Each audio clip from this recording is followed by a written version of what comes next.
That's why it should be supported by this House.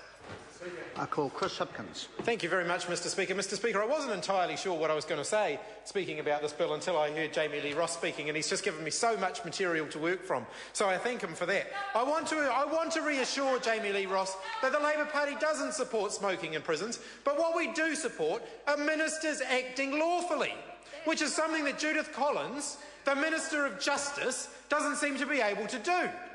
One would think that the Minister of Justice might be able to come up with policies and regulations around prisons that actually comply with the law. But no, apparently not, because we've now got Anne Tolley coming into the House and tabling supplementary order papers to fix up Judith Collins' mess, because Judith Collins made decisions that didn't comply with the law. Now, the Labour Party doesn't support smoking in prisons, but we think if we're going to remove smoking from prisons, we should actually do it in a manner that's lawful. And this is not lawful. That's the problem. Judith Collins acted in a manner that's not lawful, and now the government are having to rush through legislation in Parliament to fix up her mess.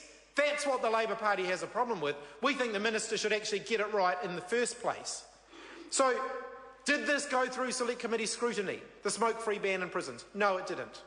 So now we're passing a law that didn't have public scrutiny. Personally, I don't want to see smoking in prisons.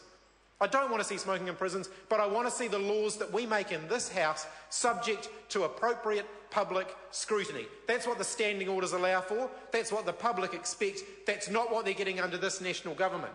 They think it's okay to retrospectively fix up their mistake in making an unlawful decision by passing a law here by way of an amendment to this bill that fixes up their mistake without having any public scrutiny to that. Now, I have a problem with that.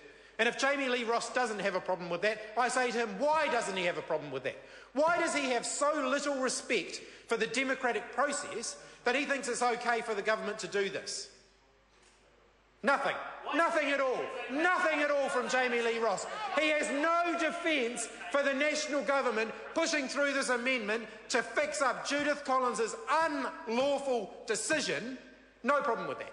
That seems to be okay for Jamie Lee Ross and the National Party. Well, it's not okay for the Labour Party. We actually think the government should do it right the first time, and if they do make a mistake, they should at least go through the appropriate process to fix it and allow public scrutiny for that piece of legislation. Jamie Lee Ross talked a little bit about what success looks like in the corrections system. Does success look like 3 improper inmate releases, 3 wrongful detentions, an escape, and a 72% failure rate to put in place inmate plans? Is that success in the prison system? Is that what this national government regards as successful? Is that what they regard as successful? Are those things successful? Let me run through those numbers again. 3 improper inmate releases, 3 wrongful detentions, an escape, and a 72% failure rate to put inmate plans in place. Is that successful? Is that what the national government regard as successful? Is it successful? Because that is Serco's actual rate. That is the actual success rate for their current prison, for the private prisons that we currently have in place.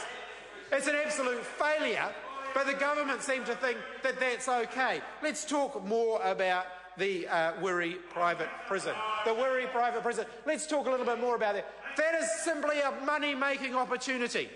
That's what it is. It's a money-making opportunity. And we know that. And we know that because Serco have told everybody that.